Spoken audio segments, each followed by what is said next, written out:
Hey everyone, I'm filming a little video over some of the stuff we are missing because of the weather. So I can keep you guys kind of up to speed. So if you feel rushed at all by anything that's going on in the actual lab, you can at least come back to this and refer to what we were learning about those things. So essentially what we are going to be talking about first will be the microscopes. Now you guys each have your own microscope under your desk. In general, we want you guys to make your slides, we'll talk about making slides soon, first, and have your Bunsen burners turned off before you get your microscopes out. But I'm going to go ahead and get this one out, even though I have a Bunsen burner lit. You want to lift it. The part that you want to lift it by is called the arm, and then you want to put your hand under the bottom, which is called the base. So you lift it like this, support it on the base, and then you will pop it up here. Some of them still have covers, some of them don't, and they are all pretty junky, so but still try to keep them covered. It just protects the lenses from dust. Okay, and then you have your power cord, and everybody has power supply at each end of the table.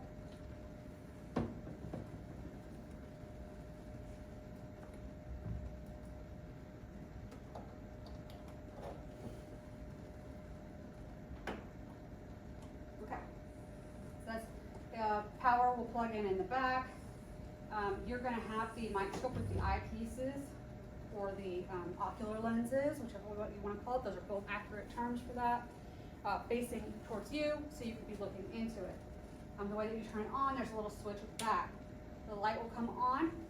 This is the light source down here, just called a light source, and then you can control how bright that is with a knob at the side of the base. Okay. The little guy under here, there's like an apparatus underneath this flat surface. The apparatus underneath here, the whole thing focusing the light onto the specimen. The part that focuses the light is called the condenser.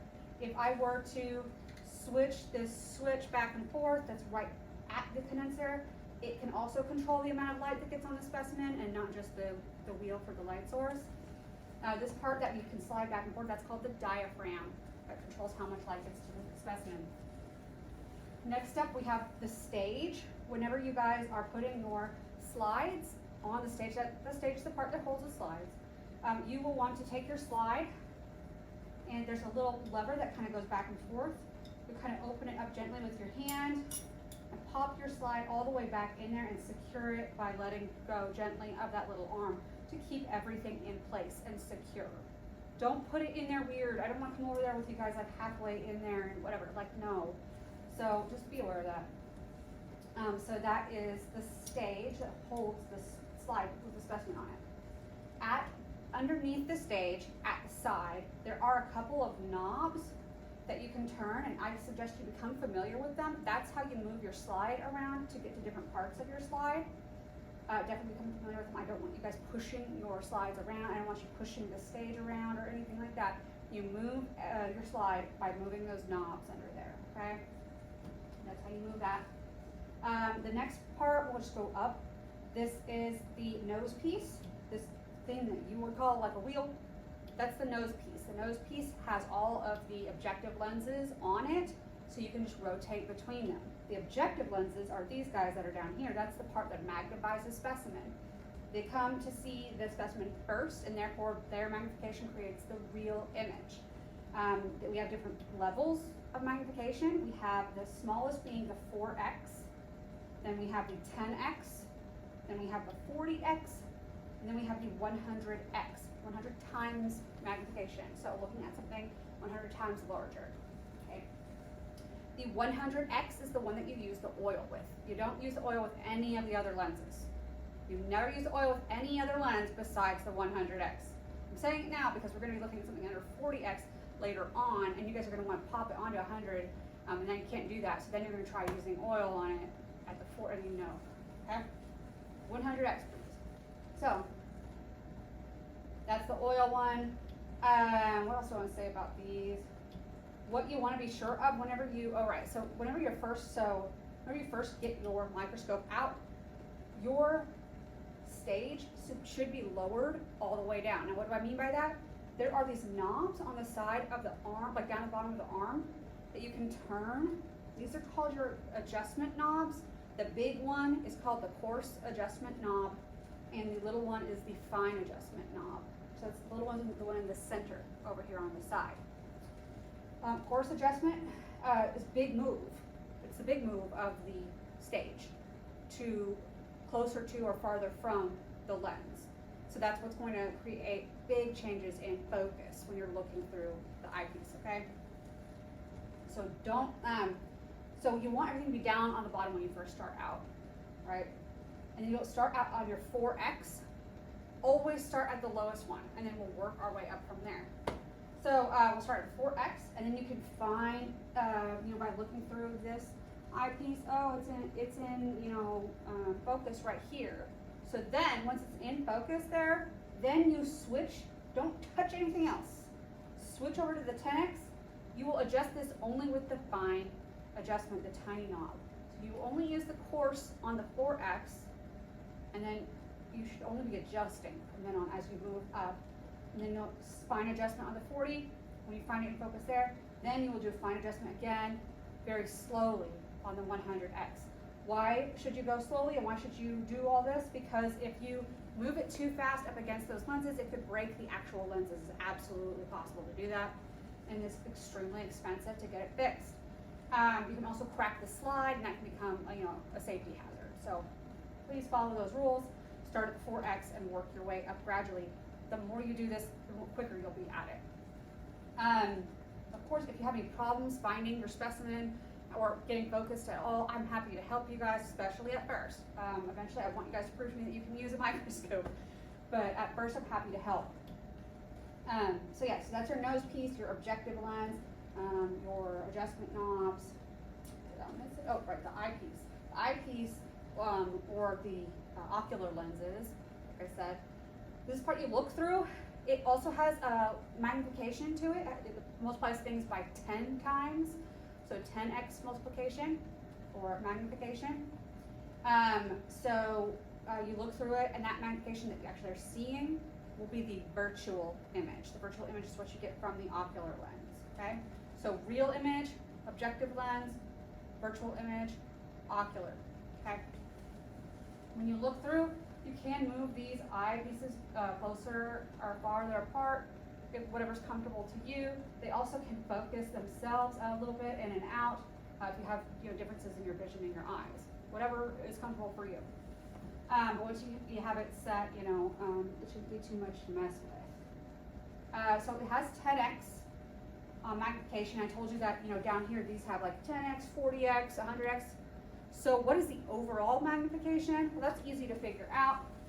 To get the total magnification of what you're looking at, you're just going to multiply.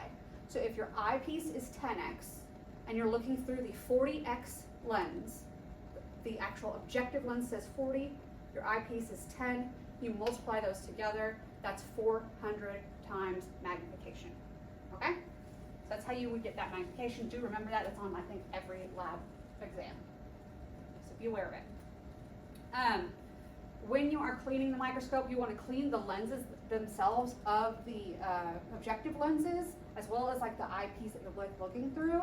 Clean those with Kim wipes, and let me show you what those are. They're over by the kind of sink area and the,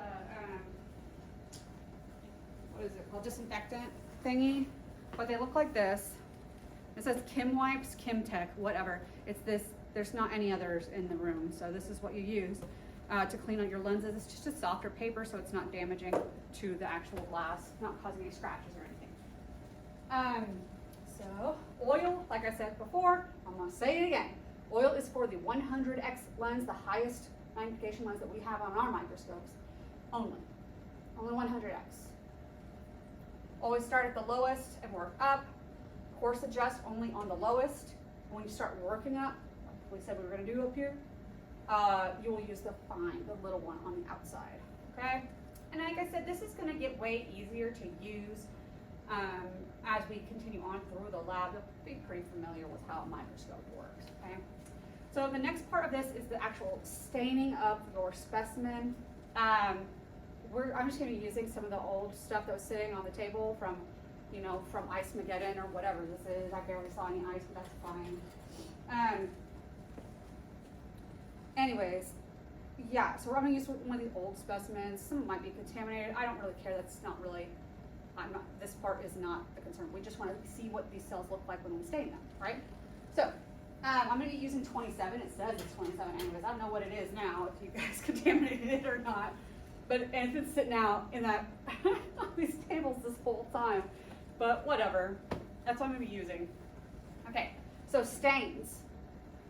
Basic stains have a positive charge, and they are attracted to that negative charge on the outside of the cells. Remember how the outside of cells are basically like the outside of the lipid bilayer, and that outside of the lipid bilayer is phosphates, phosphate heads, or whatever you want to call them. Those are negative charge. So yes, those positives are going to stick to the outside of the cell. Pretty good. So that's how the stains work in general. There's other ones that work a little bit differently. And we will actually be going over those. So what we do is we take our little specimen, we put it on our slide, and then we do this thing called heat fixing. What is the point of heat fixing? Well, what it is after you dry your specimen on a slide, you're going to pass it through a flame about 3 or 4 times, and that's going to kill the specimen, it's going to fix it to the slide, and it's going to preserve the cell structures within. So that's why we heat fix things. You can use other things besides heat, like formalin, but we won't be doing that in this lab. We'll be using heat. We'll also be doing some stains that don't have any heat fixing, so you might want to pay attention to those. Why do we do stains at all? To provide contrast. You'll see whenever we look at the motility one that cells are really like so transparent, it's like super hard to see them. So this allows us just to see them better. And also, we can use stains. So that's what we might use for the simple staining procedures. We also will use stains for differentiation, like what we're going to talk about with gram stains and acid-fast stains and all of that, allows us to say yes or no, they have this thing, or yes or no, they're gram positive or gram negative, right? So that's useful for that as well. So this is our general concept of how you guys will be making your slides and doing a stain, and we're going to build up from there. The next thing we're going to be doing is the gram stain. So keep in mind you need to understand this in order to understand how we're going to do the gram stain. So start here. For our simple stains, we're going to start with a dime-sized sample. So get like a single loop. So it talks about here, if you're using broth, like one of those bubbles I was talking about when you pick out the liquid, that's all you need. Put it onto your slide. You only need a dime-sized area, please. Not the whole freaking slide. Dime-sized area, kind of spread it around with your loop, and you will let it air dry. If you are using a sample from a slant or a plate, then what you will do is touch your sterile loop. You will always use your aseptic technique. Touch your sterile loop to the sample on the auger, and then mix it with a little bit, like a tiny drop, like I get a loop full of water, like how we would have a loop full of broth, a loop full of the deionized water. Always use deionized water. It says it on the bottle that it is deionized. Where does it come from? It comes from that gray tap where it says fill water bottles here, next to where I sit up at the front. What is deionized water? It looks what it sounds like. There aren't any ions in it. It doesn't have any necessarily any positive or negative charge molecules going on in here. It's just plain old straight up non-reactive, should be non-reactive water, because we don't want the ions that could have been present otherwise to interfere with how the stain is going to, interact with your sample. Okay. So, always use deionized water for any of your rinsing and any of your stain procedures. Right. So, get our dime-sized sample. Oh, right, because we were going from the auger, right. So we touched the auger with our sterile loop. We have a loop full of water that we can mix in with it on that slide. We just mix it up until it's an emulsion, just like the broth would have been. And we spread that out dime-sized as well and let it air dry. So we've got our air-dried samples on our slides. Then we will heat fix that. And what do I mean by that? We're going to put our little slide. I know I had a slide over here, guys. I know I did. It's whatever, I'll just get another one. don't know what I do if I just walk around carrying this stuff sometimes. Who knows? Anyways. When you heat fix, please use this. It's like in your drawer in the little tray thing. And you squeeze it in the middle. Right, so you see how it's coming apart like that. Then you put your slide into the middle of that and then let it close on it. So that's how you will hold your slide to keep it, because when you pass it through the flame, the whole glass gets hot. So you don't want to burn yourself, and you don't want to be getting that close to the flame either. So what you do is, essentially, you'll pass it gently through the top of the flame. I usually go long ways, like through that way, about 3 or 4 times. Just gentle pass through. You don't want to hold it in the flame. You'll burn your sample. That's the thing you don't want to do. But you want to be sure that you get everything heat fixed on there. So otherwise you'll just rinse it off of the slide. So 3 or 4 times. And then the slide's going to be kind of hot, so you want to let it cool for a few seconds before you move on. You're going to add some drops of whatever stain you're using. Today I will be using methylene blue.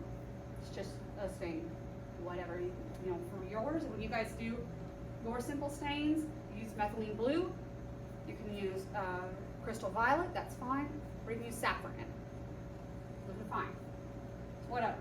Doesn't matter. Whatever color you want to see. Anyway, so we'll add the drop of the stain to that dime-sized sample area. You don't need to be going over that. That's wasting stain at that point. So just put a couple of drops on there, cover your sample, and let it sit. Most of the ones that we use in the lab are going to be 1 minute, the typical basic simple stains. And then after it's been a minute, you just tip that stain off into your tray. This is your like waste tray. And this is where you can put your slides when you're adding like the stains and stuff to it. You'll let them sit on those bars. So you can have a few slides going at a time. You will eventually be doing that. You'll dump that off and you'll rinse it gently. You don't want to squirt it like full force. You'll rinse it gently with that deionized water. And then once it looks like you got it rinsed pretty good, you can blot it with just a paper towel. It's fine. Which I usually just put it on a paper towel and then fold the paper towel over and just kind of pat it a little bit, and then I open it and let it finish with air drying, which takes like no time at that point. And then you will look at it under your microscope, starting at 4x. Okay, so that's what we're gonna be doing. I'm gonna start over here. Make sure that you can see me over here. Go ahead and move this.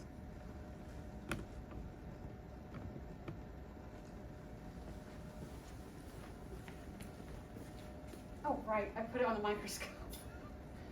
Yep. Anyways, let's get our loop.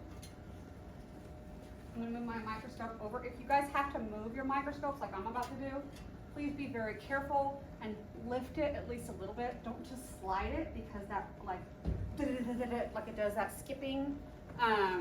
It's really bad for the lenses. It can get out of like alignment. Okay.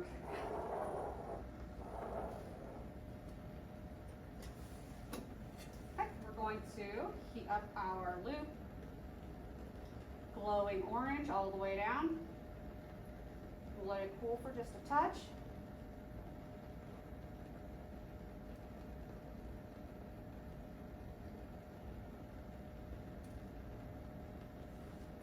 I'll be using sample 27, I think I said that earlier. This is Enterobacter aerogenes.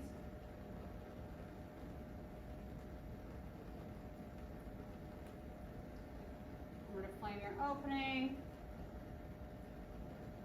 Again, if you forget to, it's not a big deal. Get a little loopful of broth, flame it, close it, set it down so you are not messing with it or creating a mess. Then you want to keep it, your slide where it says globe, keep it globe up where you can read it.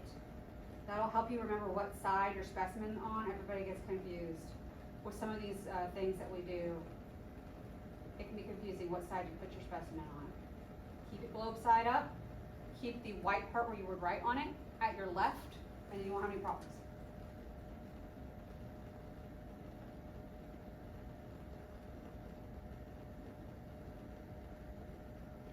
I would say the number one problem that I had with people last semester was whenever they're doing their unknowns, looking at their slides and their microscopes upside down. So keep track.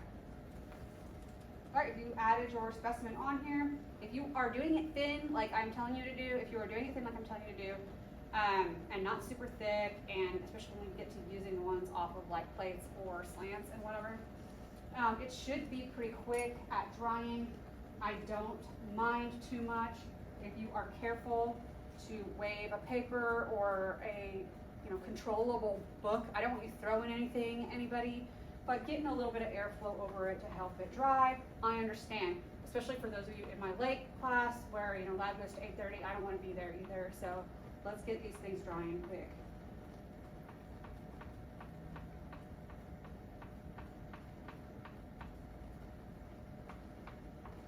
Why do you want it to dry? Why can't you just heat fix it when it's liquid? Why do you think? Because it'll boil it, literally. So that's why we want it to dry. We're not trying to cook this. We're not trying to burn it or anything. We're just trying to kill the cells, fix it to the slide, and preserve the structures.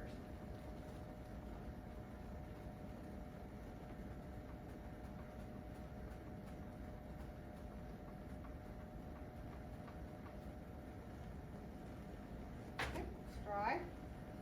So when you do this correctly, there's a little bit of wetness there, but I'll show you guys. If you do this, do it gently and be careful not to let go of your slide and hit your lab partner. And if you do it like that carefully, I won't get too mad at you. But if you, the second somebody like messes up, that's that. My hands are really messy from touching all these like stains and all that. But let's see if I can show you this. I can't even see that part of the. Yeah. See, if I hold it over the black area, you can see how it's just faintly hazy.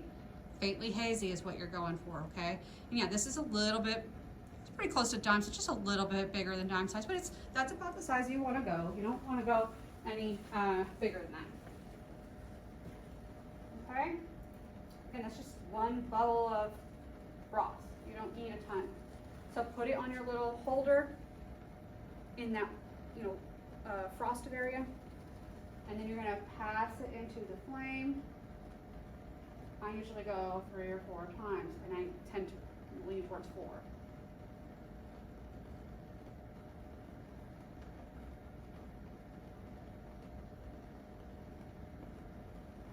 Okay, and then we're going to let it cool.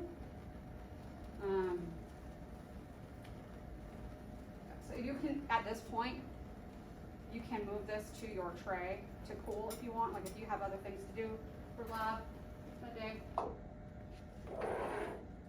We're done with that, so I don't need it anymore. I don't know. So yeah, just let it sit and let it cool down. Like I said, it's going to be warm.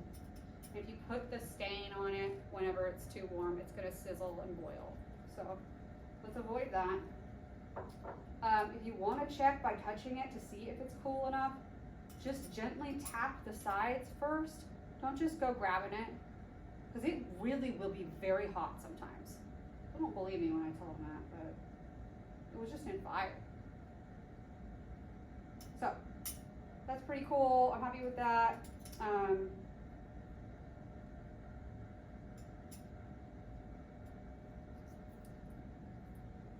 So next thing that we're gonna do,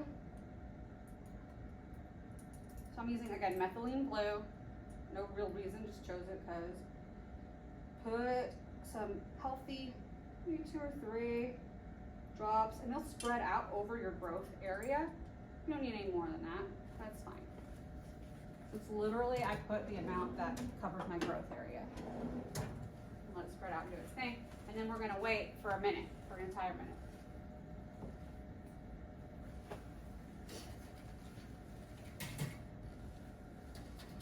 I'm just over here doing other things. Just twiddle your thumbs or something, I don't know.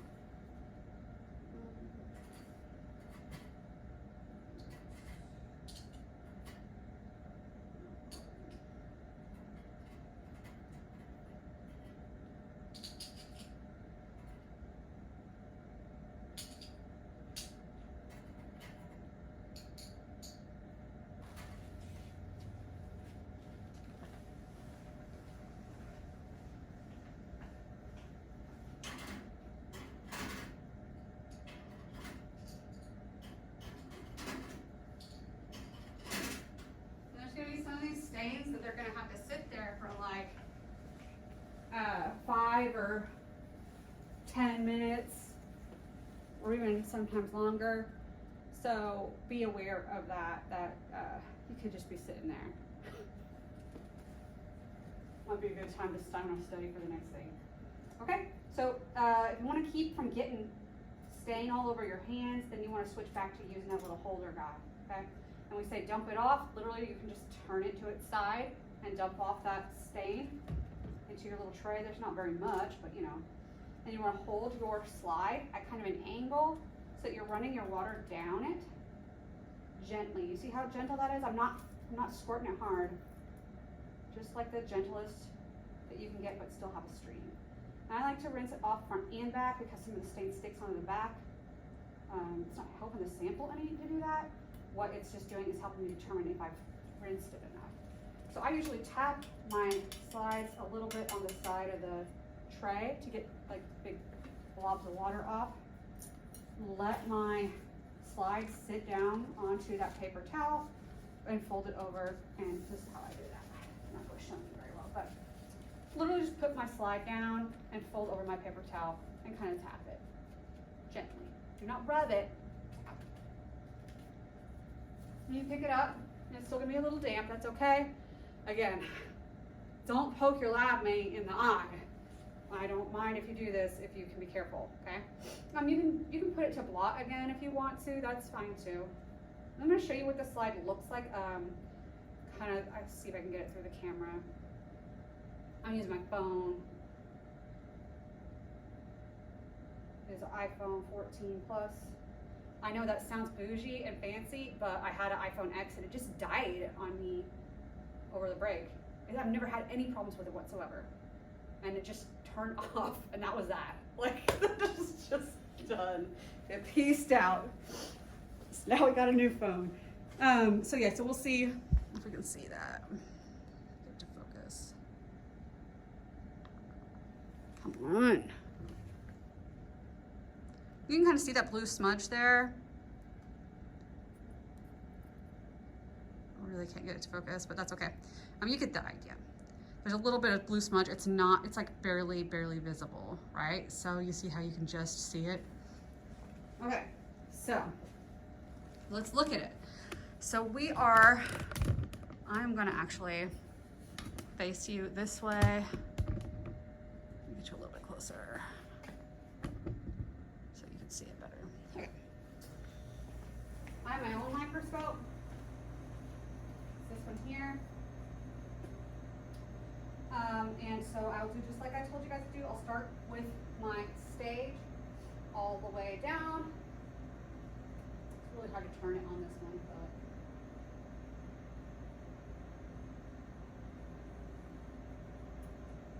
and if you haven't got your microscope set up with it on the brightest setting, brightest is the way to do this, okay? And then you will just like literally just look at your slide to determine where you think your specimen is at, just over the light.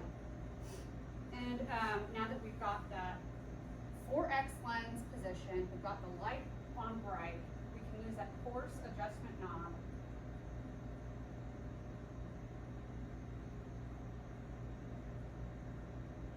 And just turn.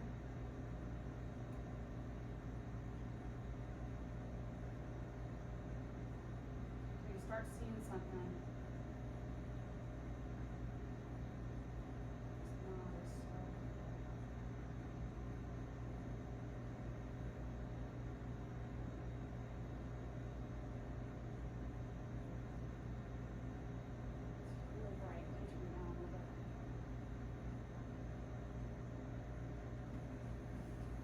Hard to see it on here.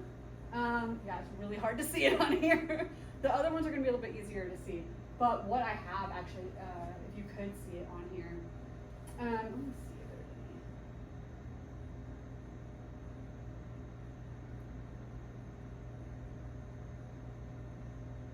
Yeah, I don't know how to like make it.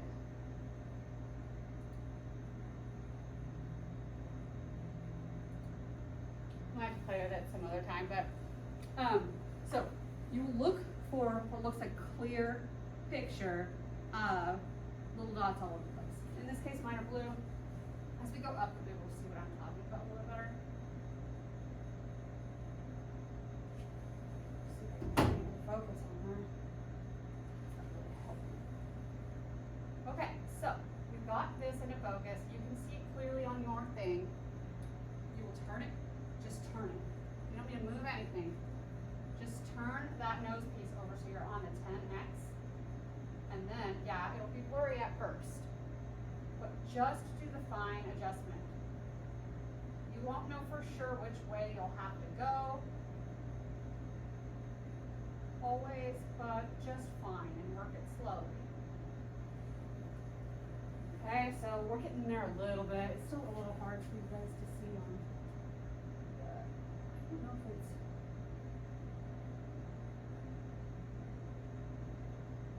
better. You can kind of see what I'm talking about. Yeah, you can start seeing a little bit of shapes of cells in there. So that's kind of what it'll look like. So I'm going to go over to 40x. Same thing, you just turn it. You don't move your slide at all. You're just going to move that little fine adjustment knob until you start seeing something that like resembles bacteria cells. They should be getting bigger and bigger, essentially dots. Just a little bit better focus on it.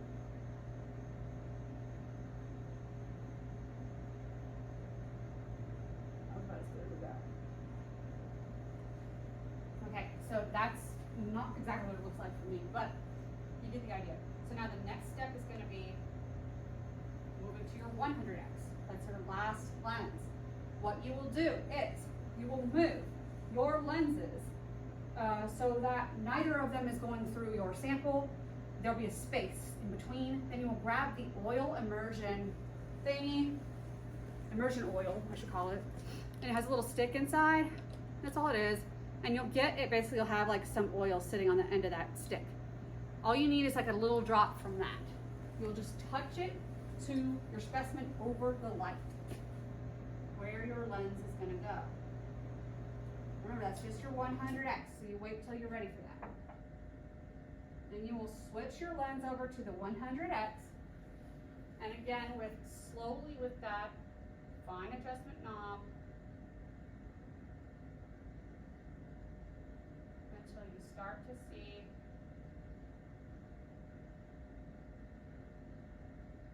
things clearly.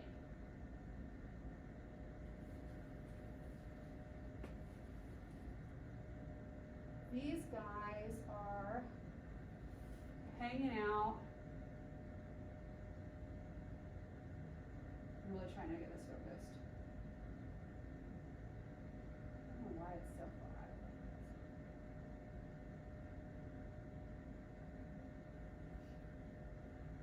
It's probably some setting that I don't understand on this, but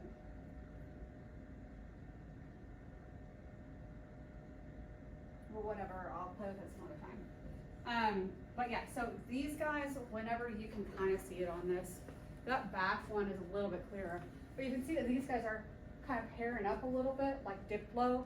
These guys look a little bit less long rod-like and more coccobacilli on the edge of like round and rod. I'd say they're probably rods though, and they're pairing up. So that would be Diplobacilli.